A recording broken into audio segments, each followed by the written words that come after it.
Olá, Psique! Bem-vindo a mais uma aula do Psique Curso. Hoje vou falar de um ponto importante para a sua questão teórico-prática ou prova discursiva, nomeie como vocês quiserem, que é o tratamento não medicamentoso e o estudo do prognóstico. Normalmente essas são as perguntas 4 e 5 da sua questão discursiva.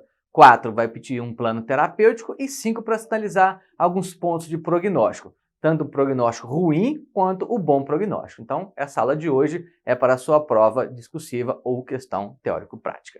Sem achar que ela é um bicho de 7 cabeças, relaxe para essa prova. Ao longo de todo o Psiquicurso, nós corrigimos as questões abertas, então você já está com todas as artimanhas para entender como responder o diagnóstico e justificar, o diagnóstico diferencial e justificar, a psicopatologia, o plano terapêutico e o prognóstico do paciente, seja ele bom, seja ele ruim. Então hoje essa aula é para isso, uma revisão do tratamento não medicamentoso, apesar de eu dar uma passadinha por uma questão mais de urgência, vou falar um pouco dos medicamentos e esse estudo do prognóstico que vai sair daqui sabendo para você fazer bem a sua prova discursiva. Eu vou nomear como prova discursiva, que eu prefiro assim, ou melhor, questão discursiva, mas também é denominada prova teórico-prática. Vamos?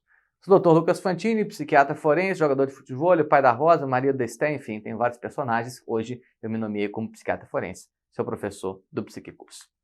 Então olha só, Psique, você precisa ler exatamente o que está sendo pedido para você na questão. Olha só, então vamos ler, essa foi a pergunta número 4 da prova de 2020, um caso de esquizoafetivo. Qual o plano terapêutico individual recomendado em termos de medicação? Então, se te perguntar só a medicação, você não vai me dizer do outro plano terapêutico, as questões psicossociais, a psicoeducação, a terapia. Então, aqui em termos de medicação. No ano passado, foi para o período de internação.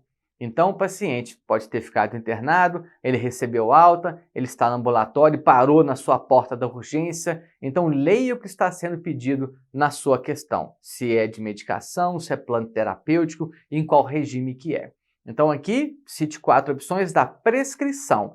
Então, Psique, nós não vamos estender, não vamos colocar mais do que está sendo pedido na prova. Se é em termos de medicação e na internação, ponto final, é isso. Poderia estar pedindo para você, no ano passado, o período pós-internação. Então, o paciente ficou internado, tem uma história que ele ficou internado, chegou lá psicotizado, num quadro de mania grave, internou e teve alta. E aí perguntam para você, qual é o plano terapêutico individual para o período pós-internação? Mas olha só, qual o plano terapêutico individual recomendado para o período pós-internação? Aqui não está falando a questão de prescrição. Embaixo está pedindo 4 opções de prescrição, tudo bem, mas na pergunta de cima te pediu um plano terapêutico. Então você vai citar o plano terapêutico além das medicações, que é isso que nós vamos aprender nessa aula. Então leia bem a questão com calma, o que está sendo pedido para você. E aqui ainda ele sinaliza monoterapia ou em associação. E fica fácil. Você cita 2 monoterapias e 2 de associação e sai para abraço, tá, Psique? Então vamos. Outra questão. Essa é a mesma questão, né? Para a gente exemplificar o que pode aparecer na prova para você. Qual o plano terapêutico individual recomendado para o paciente em questão? Ok, aí ele pode estar internado, ele pode estar ambulatorialmente, então é aquele paciente que está na questão para você, independente do regime. Então aqui nós vamos falar de todo o plano dele, né? É o que nós vamos aprender hoje, não só medicamentoso. Eu sei que você é médico, eu sei que você é psiquiatra, você não vai só medicar, não é isso? O tratamento psiquiátrico é uma coisa multi, não é apenas remédio, é isso?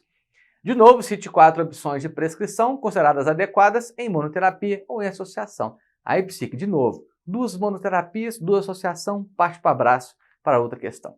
E qual é a última questão da sua prova? Normalmente, enumere 4 fatores relacionados ao prognóstico do paciente em questão, levando em consideração sua história clínica e o diagnóstico. Beleza, Psique. O que é o prognóstico? Depois de você saber a confusão toda da vida do paciente, você vai tentar entender ali se ele tem um bom prognóstico, né, no seu tratamento. O prognóstico é isso. Como vai ser daqui para frente? Não é isso? Progredir, progressão, para frente.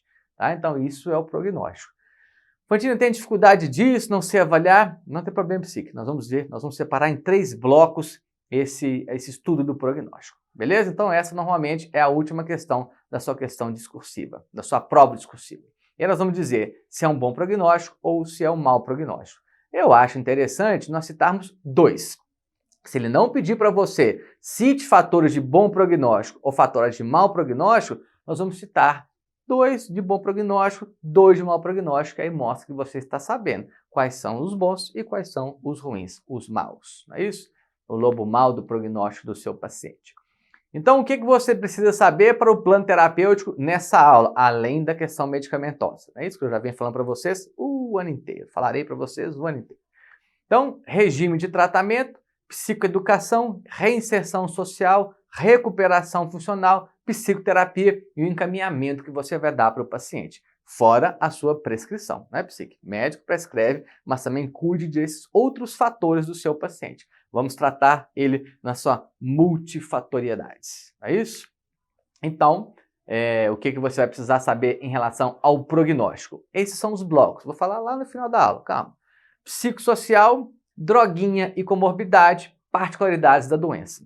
Então é isso que você precisa dividir. São 3 blocos. Qual que é a situação psicossocial do nosso paciente? Nós vamos dividir esse psicossocial, destrinchar. Se ele usa drogas, se ele tem comorbidades médicas e psiquiátricas e particularidades da doença dele. Matou a psique. Avaliando isso, você sabe me dizer se o prognóstico vai ser bom ou se o prognóstico vai ser ruim. Isso ajuda muito na sua prática. Todos vocês, quando me ligam para fazer supervisão ou me ligam para tirar dúvidas, a angústia de vocês é não entender do prognóstico ou é exigir esperar um bom prognóstico quando, na verdade, o paciente tem um mau prognóstico. A conduta de vocês está sempre correta, seja ela psicoterápica, seja ela psiquiátrica, medicamentosa. Né? Minha supervisão vai os dois, você sabe, né? Eu flerto com a análise lacaniana, a psicanálise lacaniana, freudiana também, e a questão medicamentosa. E toda vez que eu supervisiono um aluno, a angústia dele é em relação ao prognóstico. A prescrição está certa, a associação está certa, as intervenções psicoterápicas estão perfeitas, mas a grande angústia é esse paciente não melhora. Isso gera angústia e só vai melhorar daqui a 10 anos, psique. Ou então, quando você fizer supervisão para mim, eu te contar isso. Acalme-se, você está fazendo certo, está correto isso que você está fazendo. Tá bom? Então vamos seguir? Ok. Plano terapêutico. Para início de conversa, psique, regime. Eles gostam disso na prova. Então vai que você está atendendo um paciente, né? Uma paciente de 55 anos, que está com cabelo Chanel, todo pintado de louro, maquiada, piercing na orelha, piercing lá na concha da orelha, cheio de colar, perfumado, um corpete, um piercing no umbigo, uma saia e uma sandália gladiadora, né? Saindo transando com tudo e todos que ela vê na frente. Pô, tá em mania, né, psique? Bateu lá no seu consultório, você vai deixar essa paciente internada ou você vai deixar no regime ambulatorial? Vem cá, dona Maria, tarada, né, no momento, vamos tomar aqui um lítiozinho? Não vai, né, psique? Ela vai embora do seu consultório e não volta mais. Não tem qualquer pragmatismo num quadro, né, no episódio de mania franca. Não é isso? É capaz ela querer ficar com você dentro do consultório. Aí ela anima, mas sair do consultório e voltar, não mais. Então, possivelmente, é uma paciente que você vai precisar progredir para uma internação hospitalar psiquiátrica. Então, muita atenção para você sair de saída, né, de primeira, você já dizer qual que é o regime de internação. Psique, olha só a dica. Em 2021, a nossa querida BP soltou o protocolo de agitação psicomotora, tá? A nossa ABP. Então, nós temos que ficar atentos para essa questão de uma agitação e de uma internação. Então, vamos imaginar que o seu paciente esteja na internação. Ou Dona Maria, tarada, no momento, esteja pronta, gastando todo o dinheiro dela, né, dilapidando seus bens, e está na porta do seu consultório. Então, você vai ter que sinalizar que o regime de tratamento da Dona Maria vai ser de internação. E o que é que você vai fazer na internação? Se te pedirem um plano terapêutico, não é isso? Não só questão medicamentosa, isso. Primeiro, você propiciar uma aliança terapêutica com o seu paciente e os familiares. Assumir uma postura calma e firme, não é isso? Nunca vou esquecer de uma vez que um professor disse, como é que você segura? Não, ele afirmou, segurar num bisturi é a mesma coisa de você segurar na mão da sua amada. Alguém sabe? Eu falei, sei. De uma forma confiante, leve. Não é isso? Não, então é a nossa postura diante da nossa amada, diante de um bisturi e diante de um paciente. Então, leve e firme, calmo e firme. Então, lembre-se disso. Não seja arrogante, não entre em embate com seu paciente, não critique, não entre numa guerra, senão você vai perder. Não é isso? Já está prestes a perder porque seu paciente está agitado. Propiciar um ambiente calmo e protegido, silencioso. Buscar sempre intervenção verbal, isso é muito interessante. Não vamos chamar nosso paciente fiar um comprimido dentro da goela dele, não. E nem sair colocando em medicação IM, não. Tente uma intervenção verbal. E vou te dizer mais, psique. Eu trabalhei mais de 10 anos em urgências. Desde que eu me formei, eu desemboquei na residência, eu já estava como R1 trabalhando na urgência e fui até 2000 e cacetada. E olha só, psique, a maioria das intervenções verbais minhas funcionava. Eu não precisava conter um paciente sem a sua vontade. É óbvio que isso eu já fiz N vezes, né, em 10 anos, mas foi muito pouco levando em consideração as intervenções verbais positivas que eu conseguia. Então, primeiro, intervenção verbal. Não responder à intervenção verbal, aí nós vamos optar por um esquema medicamentoso e avaliar se vai ser via oral ou via intramuscular ou endovenosa. Fantini, você fazia mágica com esses pacientes, com essas questões verbais? Não, psique. O problema do paciente está lá fora, com pai, mãe, irmão, chefe, sociedade, enfim, não é você. Quando você assume uma postura de calma e firmeza diante dele e propicia uma escuta, o que é que está acontecendo, Dona Maria, lá fora? Conta pra mim. Ah, minha família quer me internar, aqueles vagabundos querem pegar meu dinheiro, querem não sei o que lá, não querem deixar namorar um menino novo. Isso pode ser, inclusive, uma verdade, ô psique. Não acha que o seu paciente psicotizado, em franca mania, deprimido, ele está falando mentira para você não, tá? Na base do discurso dele, tem um assentamento verdadeiro lá da realidade, fora desse hospital. Então escute o paciente, até porque isso é muito estimulante, né? Você ouvir essas histórias. Inclusive essa da Dona Maria, completamente maníaca, é uma história minha, né? Eu falei que ela queria ficar dentro do consultório, comigo ela quis e foi difícil tirar ela do consultório de cima de mim, tá? Não para me agredir, mas para fornicar. Ok? Beleza, então antes da gente entrar no plano terapêutico que não é medicamentoso, vamos pensar um pouco nessa agitação. Já visto o protocolo de 2021 da ABP. Em caso de agitação psicomotora leve, vamos dar uma risperidona, 2 a 3 miligramas 2 vezes ao dia. Pô, foi de mão pesada, hein? Psique, a pessoa está agitada, está no regime de internação, nós vamos avaliar os efeitos colaterais, então podemos começar assim, 6 miligramas ao dia. Fantini, eu acho muito. Ok, começa com 4.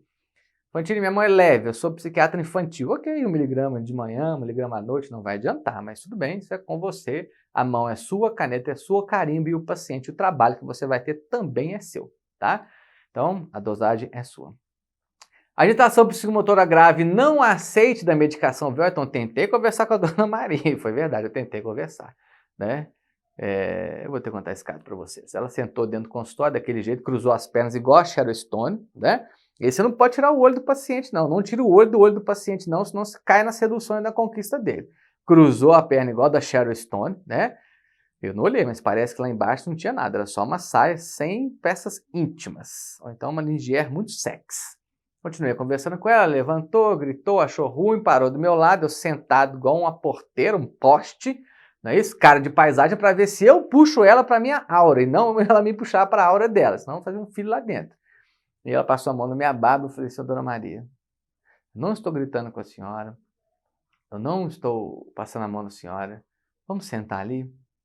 Né? Eu tive uma dessas que tentou me morder, a mesma coisa, só que essa tentou me beijar, eu tirei. Dona Maria, não estou te beijando, não estou passando a mão na senhora, senta para conversar. Não teve jeito, né? Tentou voar para cima de mim, aí eu tive que abrir a porta, chamar a turma, né? Contenção, de forma involuntária, infelizmente. Ficou brava comigo, mas, bem, enfim, deu certo. Tá bom, não aceitou então, obviamente, a intervenção verbal, não aceitou a medicação VO, pulamos então para a medicação intramuscular. E aí, vamos começar aos poucos. Faz um haloperidol, uma ampola IM, sem associação. Na sua prova é assim, né? Porque você vai escalonar um pouco a progressão das suas medicações. Então, o que eu fiz? Velho bom, né? Na realidade, né? No tete a tete ali, velho e bom, gente, Aldol Fenergan. Essa é a medicação que eu uso na emergência. Algumas vezes na minha vida eu usei olanzapina, que tinha no Hospital André Luiz, era igual evaporar. Eu jogava aquilo, era igual uma balachita no paciente, né? Não fazia nada. Usei um plantão, 2 plantões, 3 plantões. Mentira, não cheguei nem no terceiro. No terceiro, nosso famoso HF, cerejinha do bolo lá no final da prescrição, tá? Mas para sua prova, use apenas o Aldol. Se não houver remissão, associa com o quê? Uma ampola de midazolam ou de prometazina. A minha preferência sempre é Aldol com Fenergan. Costumo dizer que se eu comprar um cachorro para mim, ele vai chamar HF, que é isso que segura o bicho, tá? Aldol com Fenergan. Reidol. Nunca vai aparecer um antipsicótico tão potente quanto o Aldol. Nunca apareceu nem vai aparecer, tá bom? Obrigado, Rei. Segue. Olha aí. Essa é uma tabela do CAMET, para entender que ela dialoga muito bem com o protocolo da ABP. Então, olha aí. Aldol e IM você pode fazer de saída, caso não aceite VO, intervenção verbal e tal. Não adiantou? Vamos associar a prometazina. Essa é a nossa realidade em todos os serviços psiquiátricos. Se você não tem um Aldol com Fenergan para trabalhar, né, reza. Se o Aldol com Fenergan não adiantou, Aldol com midazolam. Fantini, eu quero usar Aldol com midazolam antes. É anestesista, não é isso? Faz anestesia, agora está fazendo a pós de psiquiatria, vai fazer a prova. Você gosta do midazolam? Manda bala, tá? Nós da psiquiatria gostamos do HF, certo? Então, tá aí o uso para você. Esse é o CAMET 2018, que dialoga muito bem com o protocolo de agitação psicomotora da nossa querida BP. Foi, psique? Tá bom. Então, passei rápido aí para nossas questões de agitação psicomotora, leve, moderada e grave, intervenção verbal, medicação VO não adiantou, IM. Fantino, o que aconteceu com a dona Maria? Internei e ela deu um trabalho lá dentro. Sabe o que ela fez, psique? Ela transou com um paciente da ala masculina de 16 anos. Você acredita? Cheguei outro dia no hospital, falou, doutor, nós temos que conversar aqui. A dona Maria transou com o Felipe. Falei, coisa boa, tirando um atraso, né? 2 maníacos, né? Transaram.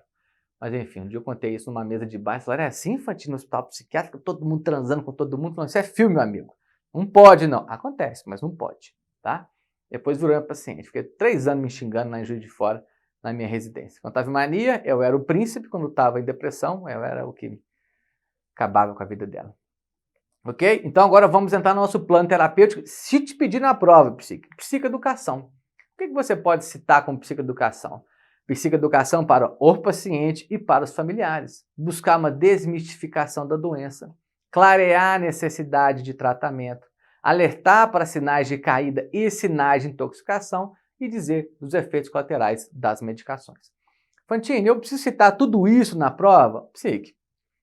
Se você colocar psicoeducação para pacientes familiares, instruções quanto diagnóstico e uso de medicação, para mim já está bom. Mas não deixe de citar isso caso te peça um plano terapêutico, não uma questão só medicamentosa, certo? Qual que é o outro? Reinserção social. Propiciar, então, essa reinserção social na comunidade. Onde que ficaria muito elegante você registrar esse tipo de resposta? Nos pacientes esquizofrênicos, não é isso? Que obrigatoriamente tem um comprometimento psíquico-cognitivo, social, laboral, político, econômico, familiar. Então você relatar ali uma possibilidade de reinserção social vai ficar muito elegante. Propiciar ele, por exemplo, num CAPS, uma terapia ocupacional que vai trabalhar com as suas habilidades sociais e manuais, trabalhos voluntários, até com vagas especiais, né? Em algumas instituições para recuperação funcional. Olha só que coisa elegantérrima você colocar essa questão de reinserção social, por exemplo, com paciente esquizo. Tá bom? Esse é o nosso plano terapêutico não medicamentoso. Psicoterapia, psique, óbvio, né? Mais uma vez, eu sei que você prescreve, mas o seu paciente precisa de psicoterapia. Você pode até não saber, mas encaminhe ele. Então, psicoterapia individual, familiar, e em grupo, e você não vai errar se você dizer TCC para tudo que aparecer. Não é isso? Menininha dos olhos aí dos americanos e acabou resvalando em nós brasileiros. Terapia cognitivo-comportamental para todo mundo. Mas se você entender que aquele paciente está num seio familiar complicado, que seria de mau prognóstico, você poderia solicitar, né, opinar, encaminhar para uma terapia em grupo, né, familiar. Legal isso? Vai. E o segmento que você vai dar para o paciente, para onde que ele vai depois do seu atendimento? Então, propiciar um caminhamento regular e contínuo, seja ele ambulatorial num CAPS, ou seja ele no seu consultório. Então, por fim, nós temos que dar esse segmento para o paciente, propiciar uma continuação do tratamento dele. Beleza, psique? Aí a gente mata essa questão do plano terapêutico. Então, o que você precisa citar na sua prova? caso peça além da questão medicamentosa o plano terapêutico, qual é o regime de tratamento, a psicoeducação, paciente familiar, reinserção social, uma recuperação funcional, psicoterapia, TCC mata, encaminhamento para continuação do tratamento. Beleza? 10 para você na questão 4 da sua prova discursiva. Vamos agora para o nosso prognóstico, se ele é mau, se ele é bom, nossos fatores dividido em 3 blocos. Então, escreva na sua prova todos aqueles pontos quando te pedirem um plano terapêutico. Vai. E agora, o prognóstico, para saber se ele é bom ou se ele é ruim, nós vamos dividir nesses 3 blocos. Psicossocial, droguinha e comorbidade clínica e psiquiátrica, particularidades da doença. Beleza? Aí você mata. Então, psicossocial, psique, o que você vai citar? O que você vai olhar? O suporte familiar desse paciente. Qual é o berço que o sustenta? Como que é a família dele? Tem um suporte familiar? Não tem. É um sujeito sozinho? Ele é casado? Ele é solteiro? Ele tem filhos? Ele tem uma história familiar de doença? Fantini, esse não seria particularidade da doença? Da doença dele, não. Mas eu preciso saber da história familiar dele. Se tem doença psiquiátrica na família. Inclusive, psique, não precisa ser a mesma doença psiquiátrica dele. Qualquer doença psiquiátrica na família seria de mau prognóstico. E se houve um precipitante ou não? Nós sabemos que uma depressão reativa, um surto após o uso de substâncias, é diferente daquele que não tem nenhum precipitador, que a gente entende que a questão é endógena e ela tem um mau prognóstico. Então, essa é a questão psicossocial, psique. Suporte familiar, casado, solteiro, filhos, história familiar de doença ou não, e se houve um precipitante evidente nessa vida do paciente. Psique, uma colega nossa foi questionada uns anos para trás a questão do suicídio. Então, isso é muito importante você avaliar qual que é o suporte desse paciente. Eu costumo dizer, existe uma razão por ele estar nesse mundo, existe uma teia que o sustenta, uma bigorna de felicidade. E onde está isso? No seio familiar. A família é para odiar, para amar, para brigar, para fazer as pazes, não é para rir, para chorar, mas família é família. É isso aí, né? Não tem almoço de graça na família, não. Se o almoço é de graça, vai te cobrar no jantar. Mas é ela que nos sustenta. Até nesse furduncho, até nessa brigaiada, é isso que nos sustenta, é isso que movimenta a nossa vida. Então, o paciente que ele não é casado, ou ele é solteiro, viúvo, não tem filho, não trabalha, não tem amigos, não tem nada para ele fazer nesse mundo, né? Era um caso de uma prova prática que o paciente, de fato, ele não tinha nenhum suporte familiar, então ele tinha extremo risco de suicídio. Mais uma vez, para ser mais exato, eu trabalhei durante 8 anos em urgências psiquiátricas. Então, vocês imaginam quantos relatos de tentativa de suicídio eu me deparei. Pensamentos suicidas, planejamentos suicidas. Psiques, de 10 casos que o suicídio passava na consulta, tentou, tem plano, sabe a média de pacientes que eu internava? 2. Se eu fosse internar 10, eu matava as vagas dos hospitais onde eu trabalhava em 20 minutos de plantão, né? E o que era mais importante para mim? O que é mais importante no suicídio? Eu sei que eu já falei isso, mas vamos recapitular. Para o paciente. Vai te avisar que ele vai tentar de novo. Primeiro, tentativa prévia ou uma tentativa atual. Não é isso? E história psiquiátrica, né? Se é uma doença psiquiátrica nele e na família. Então, a vigência de uma doença psiquiátrica e tentativas prévias. Isso aí, para mim, é os 2 sinais que piscam para nós. E depois essa base. Tem gente que vai sustentar esse paciente lá fora?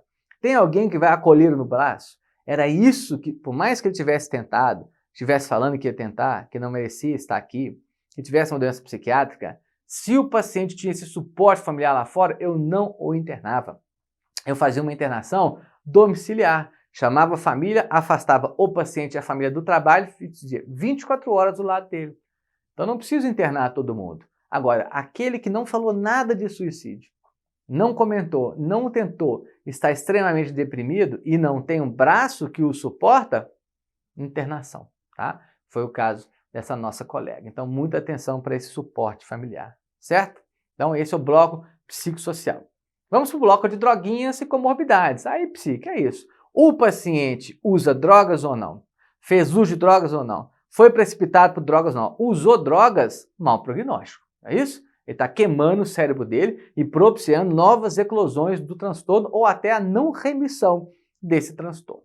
Comorbidade clínica, é óbvio também que é de mau prognóstico, e comorbidades psiquiátricas.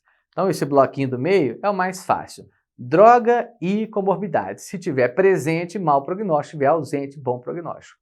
Matou? Segue. Por fim, particularidades da doença. Então, vamos do início até o fim dela. Funcionamento pré-mórbido do paciente. Então, antes do quadro acontecer, como que era o funcionamento dele? Se o funcionamento era bom, bom prognóstico. O mau funcionamento, mau prognóstico. Como que foi feito esse início? Quando que é o início? É o início mais tardio ou é o início na adolescência? É óbvio que quanto mais novo o paciente estiver no início da sua doença, mais ele será impactado ao longo da sua vida. Qual episódio que é? O primeiro é o múltiplo episódio. Teve vários episódios, tivemos vários episódios, está mostrando. Isso aqui está difícil de ser tratado. É um mau prognóstico, não é isso? Funcionamento do paciente, não prévio, mas dentro da doença, no pós-doença. Muita atenção para a esquizofrenia, é até uma forma de nós diferenciarmos bipolar, que somos psicóticos, esquizofrênico e esquizoafetivo. Vou até me corrigir. Esquizofrênico, esquizoafetivo, bipolar. A ordem é essa: esquizofrênico, esquizoafetivo, bipolar. Por quê? O esquizoafetivo é um esquizofrênico, ele é bipolar. É isso, por isso que eu coloquei no meio. Esquizoafetivo. Tá? Não esqueçam isso. Chega de errar isso na prova. Foram duas questões assim. Esquizoafetivo. Então ele tem critério A da esquizofrenia com mania e depressão. Esse é o ponto índice, tá, do esquizoafetivo. Critério A da esquizofrenia com mania ou depressão. Depois eu tenho só delírio e alucinação sem mania, por 15 dias ou mais. Por isso que a doença chama-se esquizoafetivo. Eu preciso delirar e alucinar 15 dias ou mais sem afetivo. E por fim, esse afetivo, esse quadro de humor, deve estar junto com o critério A da esquizofrenia na maior parte do tempo. Eu sei que isso é confuso. 15 dias delirando e alucinando sem afeto alterado, mas na maior parte da doença eu preciso do afeto alterado junto com o esquizo, junto com a psicose, tá bom? E o que eu estou dizendo isso? Porque esse funcionamento pós a doença, na sua prova, vai estar assim. O esquizo vai estar alinhado, né? Virou goiaba. Esse é o critério B da esquizofrenia do DSM-5. Obrigatoriamente, ele precisa de um prejuízo grave, funcional, social, laboral, político e econômico. O bipolar, ele vai surtar, vai para cima, vai para baixo, faz mania, faz depressão, mas ele volta ao normal. Na sua prova, ele volta ao normal. Diferente do esquizo, que tem um comprometimento grave. E o esquizoafetivo no meio, ele pode ficar normal, ele pode ficar razoavelmente grave. Não tem obrigatoriedade. Tá? Então, aquele que fica num prejuízo intermediário, pensa no esquizoafetivo. Aquele que sarou, pensa no bipolar. Aquele que virou goiaba, pensa na esquizofrenia. Tá ok? Nas provas do passado, tivemos dois diagnósticos esquizoafetivos. Ela não volta ao normal, tem um certo prejuízo. Ele, né, de 2020, ele não volta ao normal, era um grande advogado, virou almoxerifado, servindo um cafezinho no escritório do pai. E o outro, ela vira uma professora pastoral da criança. Achei um certo exagero, uma pessoa que é esquizoafetivo, né, tem nenhum comprometimento cognitivo, mas pode, porque nós não temos obrigatoriedade do esquizoafetivo ter esse comprometimento. Esquizofrenia, sim. Esquizoafetivo bipolar, não, tá? Mas, para você pesquisar na prova, é isso. Goiaba, esquizo, prejuízo esquizoafetivo, nenhum prejuízo bipolar. Foi? Remissão. O paciente está em remissão? Ele apresenta a remissão do quadro dele? Não, nunca remitiu do quadro. Mau prognóstico. Remitiu? Bom prognóstico. Internações. Se você está internando o paciente, está nos falando que ele tem um quadro grave. Seja ele esquizofrênico, esquizoafetivo, bipolar, psicopata, enfim, grave, se você o internou. Tem insight? Se ele não tem insight, mau prognóstico, porque o insight está ligado à adesão terapêutica. Se eu não estou doente, para que eu vou tomar medicação? Se vocês estão me perseguindo, querendo me dar um remédio que é veneno, para que eu vou tomar medicação? Então, esse insight, junto com a adesão terapêutica, andam junto. Tem insight? Ótimo, bom prognóstico. Não tem insight? Mau prognóstico, não tem uma adesão terapêutica. Certo? Então, psique, é isso. Passamos pelos 3 blocos. Espero que vocês tenham guardado para vocês não errar a questão número 5 da sua prova discursiva. Agradeço a presença, muito obrigado. Deixo uma frase de Oscar Wilde, esse cachorrinho simpático. Os loucos às vezes se curam, nós da psiquiatria conseguimos ver isso, porém os imbecis nunca se curam. meu querido Oscar Wilde, dramaturgo inglês. Psique, vejo você na próxima. Tchau!